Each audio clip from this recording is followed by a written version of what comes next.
Hey guys, Aussie Poker here, and today I'm going to show you how to study a spot in GTOWizard, how to really make use of solvers and understand different ranges and so forth. Before I do that though, I am going to do this as an interactive one where I will try to play it as if I was playing it in an actual tournament against a strong player. If we look at the pre-flop action, we see that we're in the under the gun. We raise to 2.3 with Jack 10 suited. Probably one of the lowest hands we would raise in that range, but definitely does qualify. And meanwhile, yeah, the small blind did call our raise, so it's an interesting question on this Queen 9-7 board, with the spade flush draw. I mean, we have the open ender, so it's quite a nice hand for us from that point of view, considering. And also, yeah, I mean, when he calls in the small blind, because like our weakest hand we're going to be raising probably like ace-8 offsuit, let's say, then yeah, it means like his range to call like is going to be pretty decent. Yeah, he is getting a small discount being in the small blind, but still, yeah, there's going to be a lot of like quite reasonable hands. Like, I mean, Jack 10 could very easily be in his range if we weren't, possessing it ourselves and blocking it as such. It's just kind of an interesting board where he decides to check it. And yeah, one thing when you have so many of these bet sides, sometimes it's tough to know which one you should actually use. It's something I've been trying to work on in my game recently, trying to understand why we use certain bet sizes in certain situations and why not some others, let's say. Don't really have so many hard and fast rules for that yet, but something I'm trying to work on and sort of develop just by volume as such to notice the patterns. So this one, if we do check, I mean, there are a lot of cards that could improve for us, so I think checking is not the worst idea. But I think in an actual tournament situation, I definitely would be inclined to bet here. And the question then becomes, like, what amount should we bet? Because the size of the betting in general is dictated by who has the range advantage and who has the nut advantage. And I mean, when he just calls, he's not going to be calling back with pocket queens, let's say. He would free bet that. He would probably free bet pocket nines as well. With pocket sevens, sure, pocket sevens could potentially just call our bet and play it more to potentially set mine as such. Because, like, in order to set mine effect, I think you need about 12 to 1 on the SPR, and, we've kind of got that there, I think. So, anyway, for this one here, I mean, yeah, we kind of have a small nut advantage, I'd say not a big one.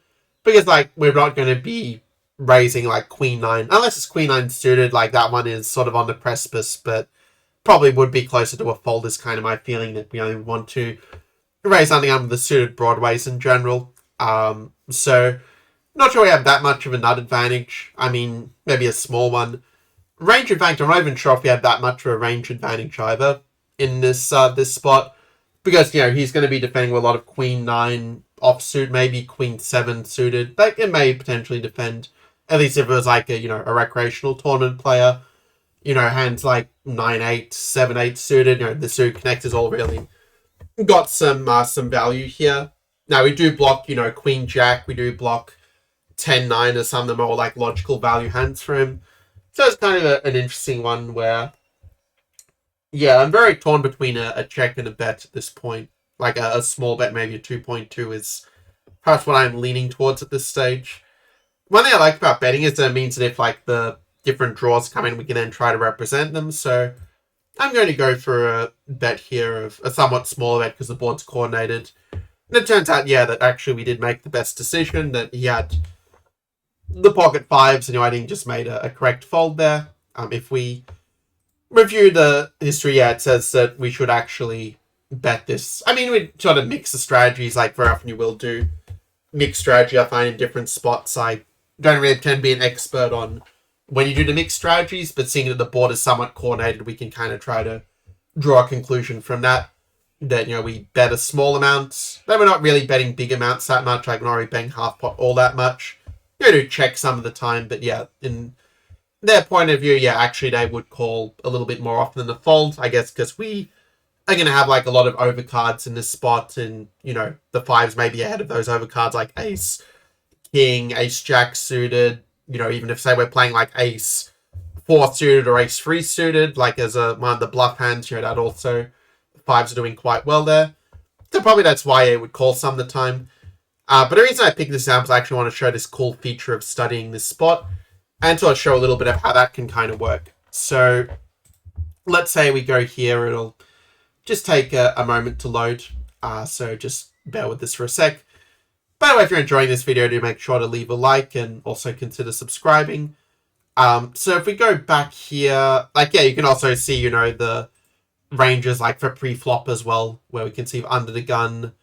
Actually, yeah, it turns out good thing I checked this, because actually my understanding was a little bit off. Like, I thought the Queen 9 suited would be a fold, but actually it is a raise. Like, sometimes I'm admittedly a little bit too nitty in tournaments. Like, it's one thing I've been doing lately where, you know, I guess because a lot of people kind of will just call raise quite wide and you'll end up with a lot of multi-way pots. What I've been doing is I've kind of been cutting some of the weaker hands sort of from the range, like sort of potentially, you know, folding like the King Jack offsuit, the Queen Jack offsuits, some of the suited 8s and 9s pre-flop, but using a much bigger size, like using 3x or so to kind of compensate, to kind of playing like a tighter range, like removing the a6, a7, this sort of thing, but then using a bigger raise size so it's less likely to be more multi-way. Because you're playing in the sort of casual pub tournaments, yeah, if you raise 2.3, you're probably going to get 5 or 6 callers as such. Whichever hand, like, you know, like a suited ace, then yeah, you can make the nut flush and potentially win a really big pot when you hit, but you get a lot of the other cards, yeah, if they're not the suited ones, then yeah, you could find it hard, yeah, to make better than a decent top pair, which is probably not going to be enough to, you know, to win post-flop most of the time. But yeah, we can see that a Jack 10 suited, yeah, it is just going to be a raise, and, you know, to hand, so we kind of have a mixed strategy. We're going to be some of these like weaker suited connectors, like the 9-8 suited, and also some hands like Queen Jack offsuit, King Jack offsuit, Ace 10 offsuit, and some of these suited kings here having a little bit of a mixed strategy as well. And also the lower pocket pairs also mixing between a raise and a fold. If you're wondering like why you would mix a strategy, it's so that you can try to represent a wider range of boards. Well, let's say if you were, for example, like always calling with Queen Jack off but folding all the other marginal hands, well then, you know, if the board comes 2, 3, 4, that doesn't really hit your range much at all. So it'd be much easier opponent to bluff if you don't have like some sort of, you know, spread in your range of like being able to play a wide range of boards. But anyway, moving on to the small blinds defending range, we can see that it'll be reasonably wide as such, but not like super, super wide. Like I think in tournaments live, you probably get defends from like all of the offsuit aces, all of the offsuit broadways, probably some King 9, King 8, Queen 9, Jack 9 offsuit. Probably a lot of the suited hands, like probably a lot of the suited 2-gappers would also defend in a tournament situation. But yeah, objectively speaking, you should be, of course, a bit tighter than this. And well, look, I just like to look at the calling range. I mean, it's fairly easy, I think, to just keep this sort of picture in your head as such. You know, you're basically, you know, playing the suited 9s and better, the suited connectors, suited aces, you know, mixing with some suited kings as bluffs. But yeah, or like calling as like, yeah, semi-bluff hands. But yeah, I find it really interesting to look at the hands that you free bet with and compare the sort of obvious value hands like ace, king, queen, jack, ace, king suited, ace, queen off, with the ones that you do more as a bluff, you know, the ones like the ace 5 suited, 6, 5 suited, a bit of 8, 7 suited. You just, you know, bluff these just as a free bet, just for the board coverage. So if the board comes low numbers, you still cover that board. And yeah, also, a pattern I did kind of notice a lot of the times when you do a free bet bluffs, it's often going to be these kind of like sort of middling suited hands, like sort of, you know, yeah, in this case, ace 10 suited, king 10 suited, jack 10 suited, jack 9, 10, 9. I know that in some case, like if it was a later position, like say if it was a cutoff or button, one thing I've seen is a lot of the suited aces then start to raise like king 8 suited, some even like 10, 8 suited and 9, 8 suited. Also, I remember learning from an online session in like group session I did that like in cash games, like 10, 9 suited is going to be just like a pure free bet as such. But in tournaments, yeah, it's a little bit different, a little more of a mixed strategy to factor in, yeah, you know, the stack size and this sort of thing. I'm thinking of which, yeah, we can see that, you know, the stack size is 60 big blinds. It's also something to keep in mind when looking at these charts that, yeah, obviously the blind levels are, and, you know, how many big blinds you have is going to dictate, yeah, what your strategy is going to be per se. But, yeah, if you're much deeper stacked, yeah, probably you're going to be playing a bit more of the suited connectors in a certain sense, because you'll have just the SPR to justify it more. But anyway, going to the flop, we can see, yeah, that the small blind Yeah, I mean, I was going to say just going to check everything, which does turn out to be basically correct here. It's a case like when you are out of position and you just called, it's a very tough spot to play where you're not really going to have a donking range, because if you do donk here, it just is very easy for under the gun just to check raise and just to raise and put you in a very tough spot. But actually, I'm very interested in the under the gun, like for this one here, what hands like we're sort of betting and what kind of amounts as it were. And yeah, we can sort of see actually it's an interesting thing, because looking at this here, it sort of turns out that probably we do just have quite a big range and a nut advantage on this board. Something I may not have fully appreciated when I was considering the spot previously. But it's also interesting to look at the sizes, to see that we'll bet, 2.2, more often than the other bet sizes. Also some 1.3 and 3.5. Whenever going all in with 60 big blinds just doesn't really make sense. If we look at the hands that are checking, like you can just click here and you can see what hands we check with as such, so it's not too overwhelming. Yeah, you can see we're sort of checking a lot of these kind of overcards, like the hands with an ace in them. Even hands like ace 9 and ace 7 are checking as well, because if you bet every single hand that has, that has a pair, well, it means that when you check back, the opponent knows you have nothing and can just fire with any 2 cards. Of course, in the live tournaments, most of your opponents are not going to be thinking in this term, so you're going to be a lot more exploitative, but yeah, you're going to want to have obviously some pairs in your checking range. Though it's kind of interesting to see that, in terms of the pairs that sort of, that do check, like it's mostly, the kind of the 9s here. You can see a lot of checks with this range, with the a7, and also some up hands here, like the overcards are generally doing it. Among the pocket pairs, kind of interesting to see that, okay, it's not anything too complicated that the lower pocket pairs, like the big under pairs, are checking, but that, a hand like pocket 8s is going to be also checking here, because, like a 10 or a 6 is going to give you an open-ended straight draw, so you kind of have a lot of good playability in that sense. And just kind of, block out a lot of the bluffs that would continue, so you kind of, I think, would be value owning yourself a little bit if you bet the 8s, and probably to a lesser extent it can be somewhat true maybe with a 10 or a jack. Probably not as true there. It's probably another reason why you would check it some of the time. But yeah, the point remains that, you don't want to kind of necessarily lead out when you sort of block a lot of the, let's say, weaker hands that might continue, like a 10-8, or something like this.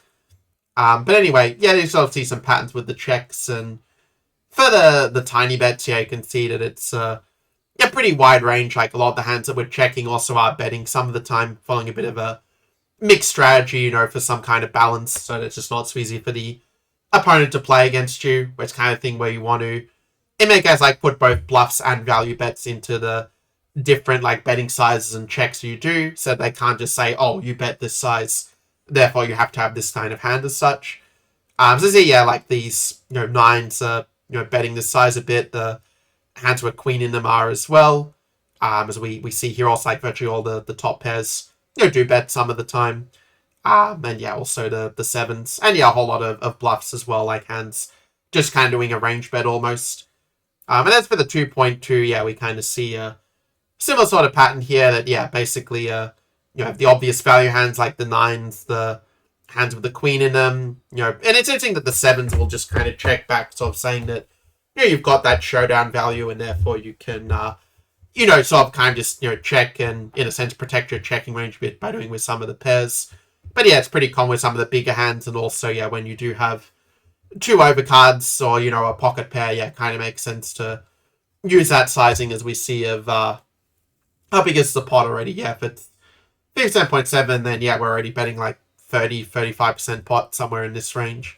So, you're kind of just doing it almost as a range bet, saying, you have the range advantage, you have the nut advantage, but, you sort of charging a price where you're not giving, let's say, the flush draws or the straight draws a good enough price to continue, because because of the fact that you're going to bet again. So, they're going to have to pay twice as such to, to kind of see their cards as such and see if their draw hits.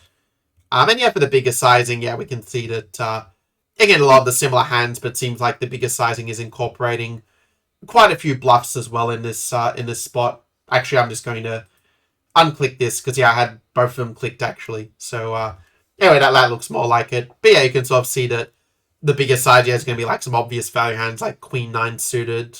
Yeah, Queen 7 suited is not in our range, admittedly. You know, the pocket pairs, it's all the lower pocket pairs. Like, the reason you bet bigger with the lower pocket pairs is because with the queens, you're kind of blocking the logical hands that would call a bigger bet, like Queen X hands that the opponent might have. And they're going to have a decent chunk of those Queen X hands, depending in the small blind. So, yeah, basically, like, that's sort of the idea that with the queens, you don't really need the protection as much, and you're just, blocking the hands. So, they're going to call you down. There's probably also reason why, like, hands like Ace Queen are, still using this bet size some of the time, but not, like, super frequently. And then, the bluffs are coming more from hands like the suited aces, where, if we look at the stats, like, we see that Ace 5 suited, is going to be doing this some of the time. And sort of an interesting point that the lower the second card is, that the bigger the more frequent we're going to use a big size. That's kind of an interesting point there. And in terms of any other bluffs like 10-8 suit, I mean, that is an open-ended straight draw, and there are a bunch of other cards with some with some potential as well, like Jack 10 suited, also an open-ender as such. So kind of it sort of makes sense in general. King 10 suited, gut shot with an overcard, kind of makes sense again to use a somewhat big bet size for some of those. So I think that all kind of makes sense. I realize I really went into the weeds a bit with that one, but I think kind of interesting to see what the range composition is and how you sort of play differently with the different parts of your range. And for the small blind, I mean, I already forgot what they had. They had some, I think, pocket fives, was it? Which, mixes between calling and folding with the pocket pairs. But, when it gets to a low one, it's just going to be mostly a fold. We see a lot of the ace high is kind of folding, unless they sort of have, the pair, or if they do have, like, an overcard and, like, a card like a jack or a 10, or more of a jack, then, it sort of makes sense to continue with the ace jack, because there's just a lot of hands that are going to kind of improve. And, when you've got the suited, it kind of makes sense, to, well, it's just, like, occasionally raising, but nearly always calling. So, and, we see, like, some hands, like, some top pairs, just going to be calling, 2-pair, fairly obvious, check raise, and kind of interesting that we see a somewhat small size being used with 8.5. Well, at least it's small to my mind, because it's not like an overbet, but it is pretty close to full pot, which to my mind is kind of logical. I see that, the pocket pairs, like the sets, going to be, be raising a lot, especially the sevens as such, because again, you're not blocking the 9, you're not blocking the queen. And the queen would have just raised beforehand. So that's why you see some of the best hands here, they might have, let out on, end up just, just going for it. Well, they would have free bet on the before the flop is what I should say. So anyway, you can sort of see like that in terms of what the bluffs would be that might raise here. I mean, the bluffs will be, we see like, even King 10 suit's not that much of a bluff, actually. But I guess that would be the bluff. And, King Jack off suit. Like these hands that sort of have some potential, to make a straight later or to hit an overcard are kind of what the bluffs are going to be mainly. And I'm going to imagine, like, these ones who are bluffing a small percentage time, it's mostly with when you've got, like, the nut flush draw. So, again, not super complicated. But let's say if, rather than have them folding, let's say they do call at this point. And we're going to make the turn, let's make the turn, like, some undercard. Let's just say that it's 5 of diamonds. So just where, like, most of the draws miss. Well, except 8-6. But in this case, we can kind of see that when it's a lower card that favors the... Well, actually, it's not an interesting point. I was going to say it favors the small blind range, but kind of interesting that we just check everything here again in the small blind. Like, even if we have the pocket 9s, like, we still check is kind of interesting. So we go with a check. I'll just click it there, rather. I'm curious to see what the betting pattern for under the gun is at this point. Because we see, actually, now that also this side's going to do a lot of checking, because I was thinking to myself, like, who does the 5 favor? And maybe it's just a brick where it doesn't really favor either side particularly a lot. But it's interesting that when we do bet here, that we are actually going to go for sort of bigger sizes, like, nearly full pot or even an overbet. I'm particularly interested in what hands are kind of overbetting here, where it's like aces, kings. It's like kind of the really good pocket pairs as such. All the sets basically are the ones going for it. 5 is now sets, that kind of makes sense. And Queen 9's 2-pair. And I mean, basically in terms of the... And ace, queen suited, king, queen suited, you are betting big for value. So the bluffs, coming from like the ace, king suited, and from, these ace 8, ace 6, when you have the the spades, yeah, then that's going to also be like a logical kind of bluff. King 8 suit again. Mainly doing this, yeah, when you've got the flush draw, obviously not as much with the other cards. And yeah, in terms of ones that do a smaller bet, yeah, it's going to be actually a lot of the same hands, in fact, where yeah, you don't see that many differences. But it's more like the nines that are doing the what's it called? The nines are doing maybe a little bit more of this this bet of almost the pot, like what is 80% or something in that range that is. So anyway, let's just say that we check this one just because it's the most common option, just for argument's sake, because even some of the strong hands are doing checks. Now let's say that the flush draw completes. Let's say we give... Let's make the board really wet. Let's just make it a jack of spades, just for fun here. Now I'm curious to see how much the small blind is going to bet, like what the betting pattern is going to be when you do have like most of the draws completing, because the small blind will have a lot of draws in the range. And yeah, you can kind of see that, the 8s and 10s are checking a lot, I think, because you're kind of blocking the, sort of the straight draw from getting there. It's not an interesting question, actually, like whether you have the 10 of spades, like whether that affects how often you bet or not. But it's kind of disappointing if you have the spade blocker, yeah, you're going to actually check more in that case. Whereas if you don't have the spade blocker, you're actually going to bet a little bit more, which is kind of an interesting point. I don't pretend to fully understand it, but sort of an interesting observation. And also, yeah, we can see that, we've got, say, if you have like Jack 10 suit is checking, Jack 9 suit is checking, Jacks are checking here. And I have a feeling a reason behind a lot of these checks is to try to incite the opponent to kind of bluff and sort of turn some of these like thin value hands into bluff catchers in a way. So, and yeah, in terms of hands that are like betting, yeah, we're seeing it's mostly the value hands, like, the hands with a queen with a ace or a king kicker as such. Also, yeah, like the hands with like a king, like we see some bluffs here, like, king 9 suit, yeah, it is sort of, yeah, checking a lot, but yeah, you see a few bluffs with some of these, like, other kings, like well, okay, it's not really a bluff if it's the king 6 of spades, so that's a bit of a different story, admittedly. But, yeah, basically, yeah, we see, like, that 6 of sometimes is bluffing, and some of the lower pocket pairs are also turning into bluffs when a lot of the draws, like when both the straight and the flush draw completes. So it's kind of an interesting point there. But anyway, let's just say that the small blind does check here in this case. Well, in this case, yeah, for the under the gun, I feel like you're going to be betting quite a lot on this river, but okay, it turns out you're actually checking quite a lot, which is kind of interesting. No all-ins, and yeah, when you are betting, you're kind of betting, yeah, like a, small to medium kind of size, I'm guessing mostly for value. We see a lot of hands checking. I'm curious what is the best hand we would check with. Probably, yeah, the king queen suited. And yeah, king queen suited is like, yeah, the best hand we would check with at this point. And we also check it with the jacks because you have a decent chance of winning at showdown with the jack coming, like just playing it as a bluff catcher, really. Yeah, also the aces, yeah, that have a pair, they're also just checking there. But in terms of the bluffs, so we can, or let's say the value hands on the bluffs with this sizing of 5.5, yeah, we see the top pair with a really good kicker, with a great kicker is going to be betting for value, queen 10 suited, you're blocking the straight with the 10 to kind of make sense there. You have king 10 suited, obviously, yeah, going to be, well, a straight or a flush as such. So, also, yeah, you've got king 9 suited, yeah, I mean, suit hands are, okay, this one with jack 9 suited, yeah, it's not going to be the flush draw, so bet it is 2 pairs, so again, you're kind of betting for value. So it's like, it's mostly value hands actually betting 5.5, like the bluffs are coming from the baby pocket pairs as we see here. And I guess, yeah, that's mostly it, really.